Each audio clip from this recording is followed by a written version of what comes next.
Hello, fellow travelers, and welcome to the Versus Stars podcast. All my loyal listeners, thank you for your continued support. And remember, click the subscribe button, everybody. This is a very special episode because Wells Thompson and Dalton Shannon boards the mothership. You know them as the creative team behind Mechaton. Come aboard as we go traversing the stars. Hello, Mr. Thompson, Mr. Shannon. Thanks so much for coming to Versus Stars podcast. Hey, thanks for having us on. Oh, it's totally my pleasure. We have one returning champion in Dalton, and Wells, welcome to the show. Yeah, it's nice to finally be able to make it. Last time I think I had work, so I wasn't able to get on, but yeah, happy to be on now. Work is more important than my show? My God, man. No, just kidding. I mean, unfortunately, I still gotta pay said rent. It, not us. Right. Gotta pay that mortgage. So you guys are the producers of multiple successful comic books. What do you love about making comics? Every goddamn thing. That is a lie, and you know it. I legitimately, like, there's nothing more rewarding at the end of the day than like when I get the boxes of comics dropped off at my house and I get to open them up and look at them for the first time and remember, like, oh god, yeah, this was a really cool idea. This came out really well. Yeah, no, I love the collaboration. I love the actual process of writing, even though it can be painful. It is great to actually, and rewarding to actually sit down and do it. I love the physicality of it, getting to hold the product afterward. I love when people tell me how it's affected them and how much they liked it. If this could be my job, if this turns into my job, it will be the best job I ever have. So what's more fun, the production of the comic book or when you actually see it in someone's hand? Oh, definitely. Definitely when you see it in someone's hand. See, I really enjoy the making of the thing.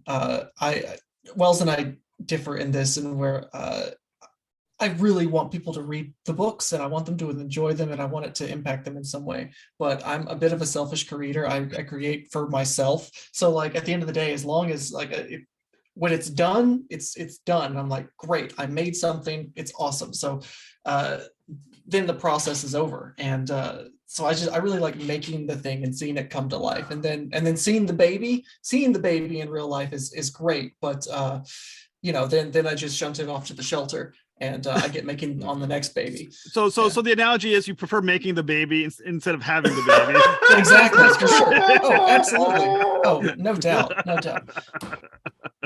Always use protection, guys. God. Always use protection. That seems to be how that always is. It's more fun to do it than when you actually when it's actually born. You're like, oh, there it is. I think that the making of it is the painful part. Like the do it, like when you first do it and you're just putting it to paper. In our stage, we're very privileged as writers. We get to just go in and make the thing. Yeah. And it takes 2-3 days to sit down in a coffee shop and pump out a script. And I just keep thinking of the baby making analogy and verbiage. And I was thinking, I went through that's what she said thing when you were like, so I was like, you know what? Just gotta pump it in. Anyway, no, but like making the script is a lot of fun. Getting to play with the characters and like kind of form everything in the various like normal stages, and then getting pages is great. But then having to finance it, having to find a home for it, market it, go out and like promote yourself, which is kind of what I'm doing right now. And I enjoy this bit of like just talking about the book and talking about the process and stuff. But in general, like the idea of going out and sharing it with everybody, that's the really hard part. That's the work. And then when I see it in people's hands, when people are talking about it and people are telling me, oh, this is great, I really connect with these characters, or it's just a little kid in a Flash costume telling me how awesome it is. Like both of those are all that is fantastic. And that's what I live for is seeing how it affected people. But yeah, it's the making of it. It's like the really actual turning it from a script into a comic that's the hard part. So you guys are the writers and creators of Mechaton. What inspires creation? What inspires creation? What inspires this creation or creation in general? The creation of Mechaton. The creation of Mechaton in specific. Okay. a love of anime and tokusatsu and ridiculous cartoons and nostalgic stuff like Transformers and video games and just all of our nerdy shit that we put into the single condensed diamond of a comic. Well, I mean, you guys are both also the writers of Frankenstein, the Unconquered. So is this intentionally a counterweight to that book, which is very action-oriented, kind of grim? Is this like the intentional counterweight? In a sense, we did want to have more of a breadth to our work than just horror. Coming from Descent into Dread and knowing that we also wanted to do Frank, having Mechaton there as a counterweight was definitely something that was in our heads. But it's not a sense of we have to make something that's all ages. It's we want to make something that's a little more carefree, a little lighter, a little more energetic, and at the end of the day has a little bit more heart. So it's there's some intention there. Yeah.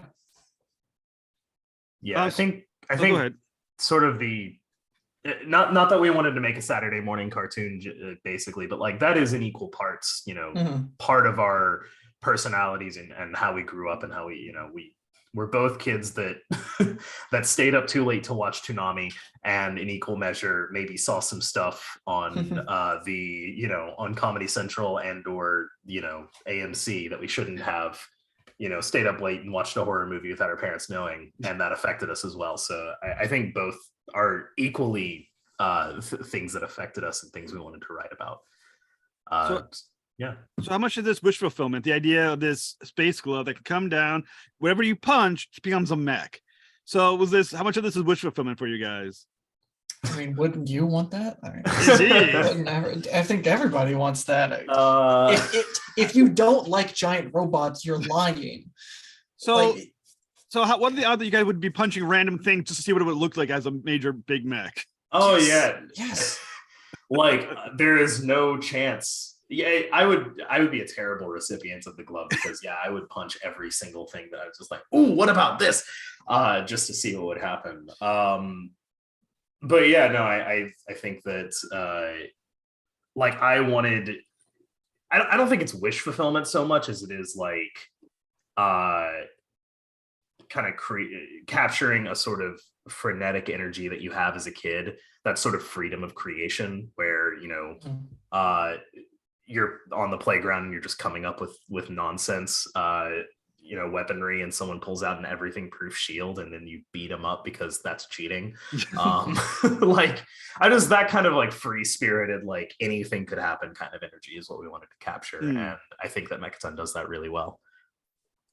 So how is the thing that's punched affect the mech that's made? Like if you punch a toilet, is this not like a shit shooting mech? I mean, how does this connect to what's you punch versus what the end product of the mech becomes? It kind of depends what we're feeling in the moment. I mean, no, I think there's a direct correlation. Like the weaponry on the mech is correlated with whatever you punch for sure. I don't know if it would be a shit shooting mech, but it would be like, it would definitely have there would be a bidet pun in there. I don't know. I would need more time to form it. There's definitely something there. But the first mech we punch is a hot dog cart, and that has an umbrella shield and a condiment cannon or whatever we say, condiment gun. The next one is a house, and it's got like a chimney cannon and all sorts of nonsense. Even the joke one that we did where it's just the like they punch the workbench by mistake, it turns into like an exoskeleton glove. It's got like a flamethrower on it because it's a workbench and it's got some weird stuff in there.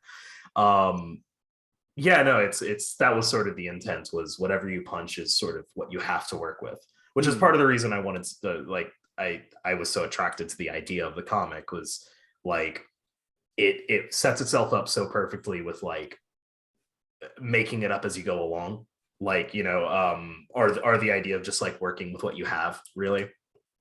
So like you don't always have the best materials for the job, but like you have what you have and you're going to get the job done. So So what you get is what you get, and that's what you have to make do with. That's absolutely awesome.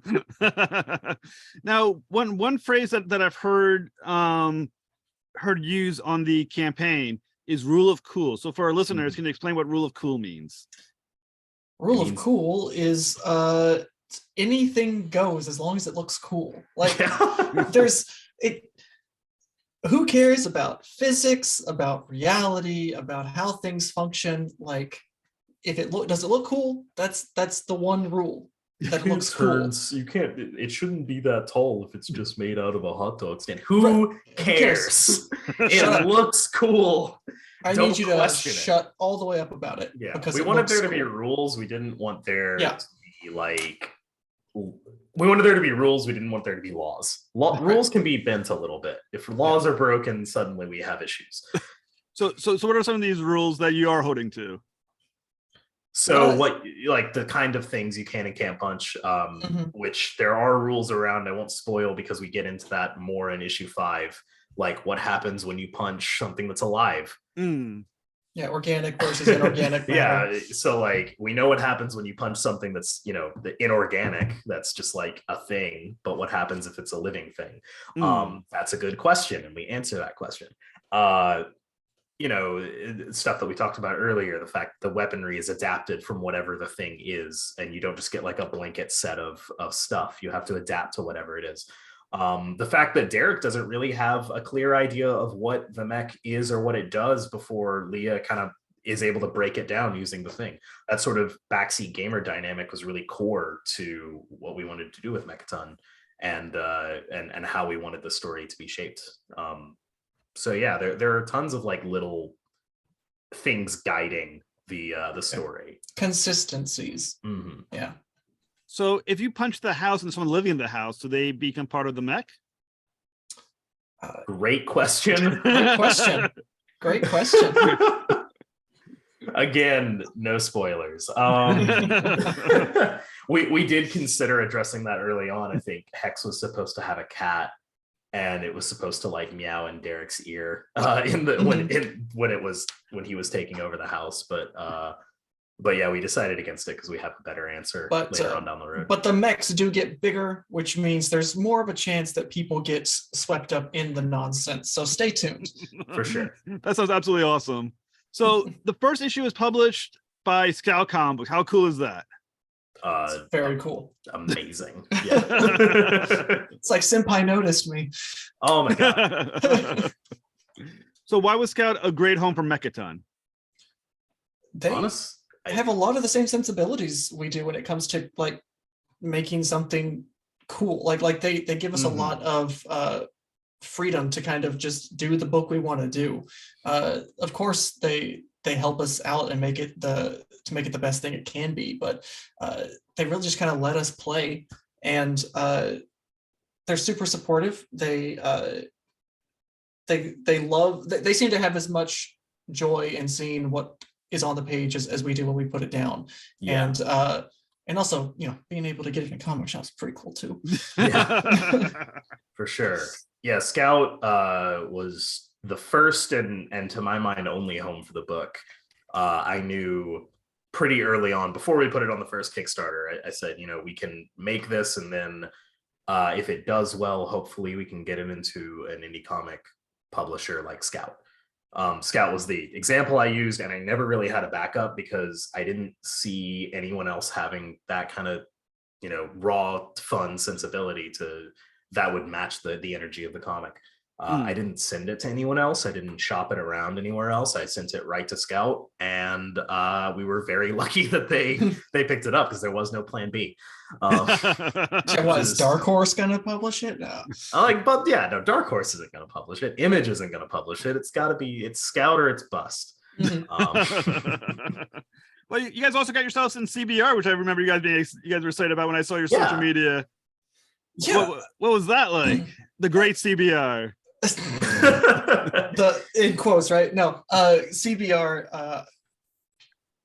I'm going to make people feel old, but I've been reading, or I did read CBR a lot in high school. Like I remember when I'm supposed to be working on the computer in class, I would go to CBR and I would see the latest news and stuff. And I was like, CBR, this is like the only place for comics news. And now I hardly touch CBR at all. But to have to have a book you worked on be on like the #1 comics news site, like that's says something to me. Like it's really cool. Like I may have left CBR behind, but like that nostalgia and that kind of level of prestige that goes around with CBR is still kind of surreal to think that a book I worked on is like featured in an article there. It's pretty cool.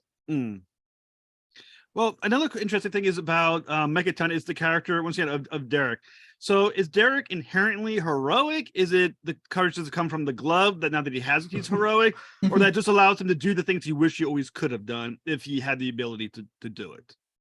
I don't know that Derek wants to do any of this. I was gonna say I don't really, not that he doesn't do heroic things. I just don't consider him like inherently heroic. I think he's a good person that was granted incredible power outside of his control and has sort of the Jiminy Cricket figure in the form of his sister Leah pointing him in the right direction and saying, here's what we should do.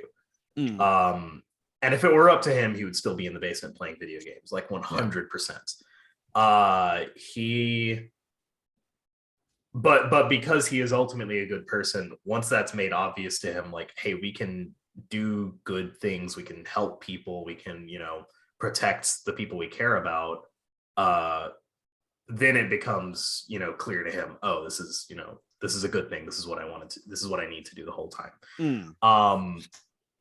But yeah, I think people are capable of a lot of things, and that they're shaped in large part by the people around them.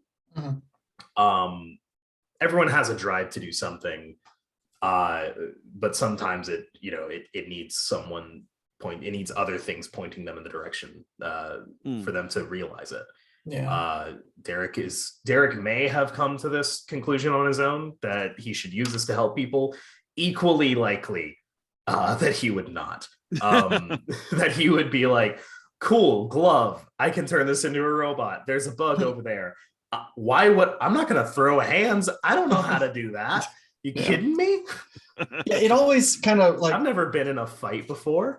it always like ruffles my feathers, like especially in like superhero fiction, when the hero themselves describes themselves as a hero, or like, here's what it means to be a hero, because it always felt so like self-aggrandizing. And I think people have heroic qualities, but I don't think anybody's like inherently a hero. People are just good people that do the right thing at the right time without needing any sort of like self-serving purpose behind it. I think Derek is kind of that guy. Derek is a guy who just wants to do good, and now that he has this glove, he has the potential to do more good, but he's not necessarily heroic. He's just he has more opportunities that, like Will said, he will either take upon himself or get pushed into, and we'll see where that takes him. So the glove falling into the hands of a gamer, is that serendipitous, or is it oh crap, a gamer got the glove? I mean, is that the best thing to happen, is that the gamer got it, or what's up? I mean, technically, I think that's where the got wish it. fulfillment. I think that's where the wish fulfillment comes in. Yeah. Yeah. No. I think that if there is an element of like, I don't know how to say it other than fan service, or like wish fulfillment for the audience, it is that just kind of like very that underachieving slacker that plays video games in his basement is imbued with this power. And I always like that, like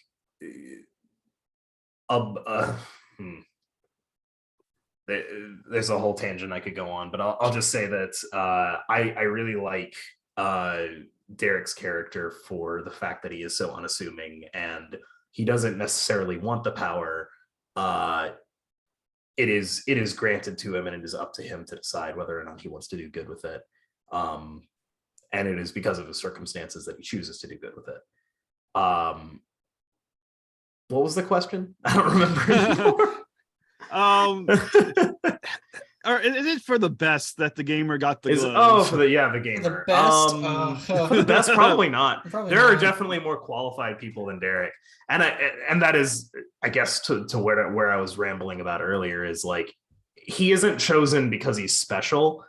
He's not even chosen. He's not chosen. He's just stumbles. It's just dumb luck. There are certainly more qualified people, and we will meet more qualified people in the future to wield the glove, to be using this power. But for better or worse, the glove is stuck on Derek. It will not come off, and it is up to him to make the best of it. So Mechaton issues 4 and 5 are now on Kickstarter. So what are some of the great rewards that the backers can look forward to? Do you like variant covers, kids? Because we have a ton of variant covers. Yeah, we have. Well, Wells has the whole. I was gonna say, so we have 2 covers that are standard. When you get the comic, you choose between one of 2 for each comic. Both A covers are done by Fernando Pinto. We have a Metroid homage cover for number 4, and a Fantastic Four number 1 homage cover for number 5. And then we have 2 Kickstarter exclusive variant covers, one by L.A. Gonzalez, really, really talented creator. That's a Pride variant cover for issue number 4. And then one by Lane Lloyd for issue number 5. That is a homage to Transformers, the movie, the good one, the 80s animated. Oh, nice. That's the way it should be. Exactly. We have a iridescent foil cover as well, which is gorgeous. I actually have it around here somewhere. So yeah, if you're on the pod, if you're seeing this through video, you can see the shinies. Very cool. Absolutely, we have that available. You can, if you're new to Mechaton, obviously we have catch-up tiers, so you can get issues 1 through 3 and all the variant covers if you want. We also have an adopt a page program, so if you want to own a page of Mechaton, you pay the cost of the page, the art that we pay our creators, and you get all the top tier rewards, the iridescent foil cover and the Kickstarter variant cover, as well as your name in the book on the page saying that it's yours, saying that you adopted it, as well as a 17 by 11 print of that page for you to hang up on your wall. We have commissions from the artist Fernando Pinto. We have all the other books that we've written: Frankenstein, the Unconquered, Descent into Dread, By Visibilities Volume 1 and 2, and From the Static, available as add-ons. We have stickers. We have I'm sure some other stuff that I'm missing. We have a metal print. We have annotated scripts. You can get your name in the book. There's so much stuff for the willing backer to get. There's definitely something there for you if you're interested, whether digital or physical. There's definitely something that you can pick up. Well, I think another cool thing is that this is the 3rd campaign for Mechaton, right? This is the 4th. The 4th. So because you've had so many ones that are successful and successfully fulfilled, how does that build trust between you and the backers, knowing that you have not only done these campaigns, hit your goals, but you have been fulfilling them successfully, and people have gotten what they've been paying for? I mean, I think it means everything. Yeah. But people, like, we're highly communicative. Sometimes road bumps do happen. Sometimes people get sick and they can't, they're in the middle of coloring or lettering or something. They get sick and they have to take a week or 2 off. And as soon as we know, we make an update to tell our supporters to let them know, hey, it's going to be another week or 2. But to date, our first one was our first rollout was a little bit rocky because we didn't know what we were doing. But we got that out pretty reasonably. The 2nd issue went out basically right on time. The 3rd issue went out exactly when we estimated it would. Same with Frankenstein number 1. This is our 6th campaign. Later this month, we're going to be fulfilling Frankenstein number 2, which is right when we stated that we would. So yeah, we're we have a good track record with this. It's not a maybe hopefully I'll get a comic sometime next year. You're getting a comic. It's just a matter of, is it exactly when we say, is it slightly later, is it slightly earlier? And with this one, it's probably earlier. No promises or anything, but number 1 is basically done. Number 4 is basically done. Number 5 is inked, and we're going to start coloring on it soon. So pretty good in terms of like getting stuff out there quickly. So it's at the moment of this interview, it's still active. What date does it end? 22nd. Yes, March 22nd. March 22nd. At 6:15 p.m. Central Standard Time. Central Standard Time. Very important. Very cool, you guys. So thank you guys for coming on the show. Everyone who's listening to the show, please back Mechaton issues 4 and 5 on Kickstarter. The link will be in notes, so please check it out. Thank you guys so much. Thank you. Yeah, thank you for having us. Yeah. All right, totally my pleasure. Have a great Good night.